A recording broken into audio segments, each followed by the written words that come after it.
എല്ലാവർക്കും ആർട്ടിസ്റ്റിലേക്ക് സ്വാഗതം. ഇന്ന് നമ്മൾ ചെയ്യാൻ പോകുന്ന വീഡിയോ ഉരുളിയുടെ കാതുണ്ടാക്കുന്ന വീഡിയോ ആണ് നമുക്ക് ചെയ്യാനുള്ളത്. നമ്മൾ ഉരുളിയുടെ കാതുണ്ടാക്കുന്നതൊക്കെ മറ്റുള്ള വീഡിയോയിലൊക്കെ കാണിച്ചിട്ടുണ്ട്. എന്നാലും കുറച്ചും കൂടി ക്ലിയർ ആക്കിയിട്ട് നമ്മൾ ഈ വീഡിയോയിൽ ഉൾപ്പെടുത്തിയിട്ടുണ്ട്. കാതുണ്ടാക്കുന്നത് മാത്രമാണ് നമ്മൾ ഈ വീഡിയോയിൽ കാണിക്കുന്നത്.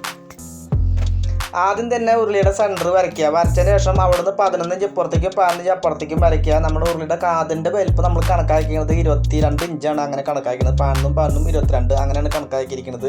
അതിൻ്റെ ഇറക്കം വരച്ച് ഉണ്ടാക്കിയിരിക്കുന്നത് നമ്മൾ 8 ഇഞ്ച് വീതിയിലാണ്. അങ്ങനെ അത് വരച്ച് കഴിഞ്ഞ് നല്ലപോലെ ചിപ്പ് ചെയ്തിട്ട് അതിനും നന്നായി വെള്ളം ഒഴിച്ച് നനച്ചതിൻ്റെ ശേഷമാണ് നമ്മൾ വർക്ക് തുടങ്ങിയിരിക്കുന്നത്. അപ്പോൾ നമുക്ക് വീഡിയോയിലോട്ട് കിടക്കാം.